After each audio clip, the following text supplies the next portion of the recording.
আসসালামু আলাইকুম ওরহমতুল্লাহি ওয়াবারাকাতুহ। সম্মানিত সুধীবৃন্দ, আজকে পুনরায় ওহী নাজিলের ঐতিহাসিক ক্রমধারা অনুযায়ী আমরা এখন সূরা আল কামারের 10 নম্বর আয়াতে পৌঁছেছি। 9 নম্বর আয়াতে আমরা দেখেছি নূহ আলাইহিস সালাতু ওয়াস সালামকে তার জাতি কিভাবে পাগল বলে উপহাস করেছিল এবং দাওয়াত দিতে বাধা দিয়েছিল। নূহ আলাইহিস সালাতু ওয়াস সালামের সেই অব্যর্থ দোয়া যখন আসমান ও জমিন এক হয়ে গেল। The prayer of the defeated. প্রিয় দর্শক ও শ্রোতামণ্ডলী, দীর্ঘ 950 বছর দাওয়াত দেওয়ার পর যখন নূহ আলাইহিস সালাতু ওয়াস সালাম দেখলেন তার জাতি কেবল অবাধ্যতাই বাড়িয়ে চলছে, তখন তিনি আল্লাহর দরবারে একটিমাত্র বাক্য আরজ করিলেন। এই একটি বাক্যই ছিল মহাপ্রলয়ের চাবিকাঠি। A sincere cry from a broken heart can move the heavens. একটি ভগ্ন হৃদয়ের আন্তরিক আর্তনাদ আসমানকেও নাড়িয়ে দিতে পারে। তাই পবিত্র আয়াতে আল্লাহ তাআলা বলেন, ফাদাআ রাব্বাহু আন্নি মাগলুবুন ফান্তাসির।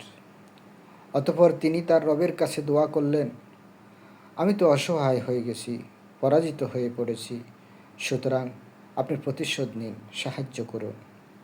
আল্লাহর কাছে তিনি বললেন, তার প্রার্থনাতে বললেন। আসুন দেখি ওয়ার্ড বাই ওয়ার্ড ব্রেকডাউন করি এই আয়াতের সারাংশ, সারমর্ম কী পাওয়া যায়। এই ছোট্ট আয়াতের গভীরতা ও প্রতিটি শব্দের ওজন অপরিসীম।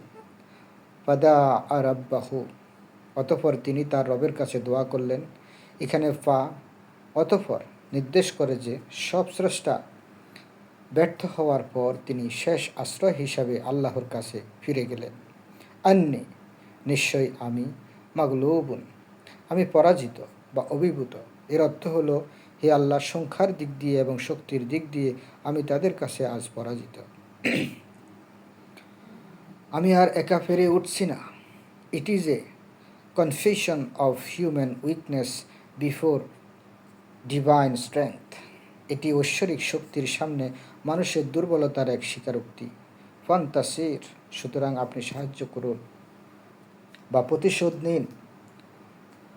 নাসর মানে সাহায্য, আর এখানে এর অর্থ হলো, হে আল্লাহ, আমার হকের পক্ষ থেকে আপনি আজ ব্যবস্থা নিন। এ কল ফর ডিভাইন জাস্টিস, ঐশ্বরিক ন্যায় বিচারের জন্য একটি ডাক। এই দোয়ার বিশেষত্ব, দ্য পাওয়ার অফ ভালনারেবিলিটি। নূহ আলাইহিস সালাতু ওয়াস সালাম আল্লাহর কাছে অনেক দীর্ঘ দোয়া করেননি, তিনি কেবল নিজের অবস্থা বর্ণনা করেছেন। ইসলাম আমাদের শেখায় আল্লাহর কাছে নিজেকে অসহায় বা পরাজিত, ভালনারেবল হিসাবে তুলে ধরা হলো দোয়া কবুলের সবচাইতে বড় মাধ্যম। যখন বান্দা নিজের সব অহংকার বিসর্জন দিয়ে বলে, আমি হেরে গেছি, তখন আল্লাহর কুদরত সক্রিয় হয়ে ওঠে। True victory begins with admitting defeat to God. আল্লাহর কাছে পরাজয় স্বীকার করার মাধ্যমে প্রকৃত বিজয় শুরু হয়। আমাদের জীবনে এই আয়াতের শিক্ষা, দ্য প্র্যাকটিক্যাল লাইফ লেসন। হতাশ না হওয়া। আপনি যদি সত্যের পথে কারো কাছে অপমানিত বা পরাজিত বোধ করেন, তবে ভেঙে পড়বেন না। নূহ আলাইহিস সালাতু ওয়াস সালামের মতো আল্লাহর কাছে নিজেকে সঁপে দিন। মনে রাখবেন, আপনি যখন হাল ছেড়ে দিয়ে আল্লাহর উপর ছেড়ে দেন, তখনই অলৌকিক কিছু ঘটে। সংক্ষিপ্ত ও গভীর দোয়া। দোয়ার ক্ষেত্রে লম্বা তালিকার চেয়ে অন্তরের গভীরতা বেশি গুরুত্বপূর্ণ। বিপদে পড়লে বলুন, হে আল্লাহ, আমি অপারগ, আপনি আমার হয়ে ব্যবস্থা নিন। সব চেষ্টা শেষে আল্লাহর উপর ভরসা।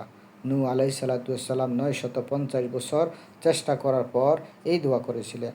অর্থাৎ আমাদের আগে নিজের সর্বোচ্চ চেষ্টা করতে হবে, তারপর আল্লাহর সাহায্যের অপেক্ষা করতে হবে।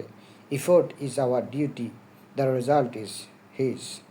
চেষ্টা করা আমাদের দায়িত্ব, ফলাফল দেওয়া তার। The closing note.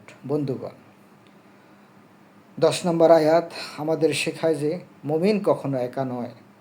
যখন দুনিয়ার সব দরজা বন্ধ হয়ে যায়, তখন আসমানের দরজা খুলে যায়।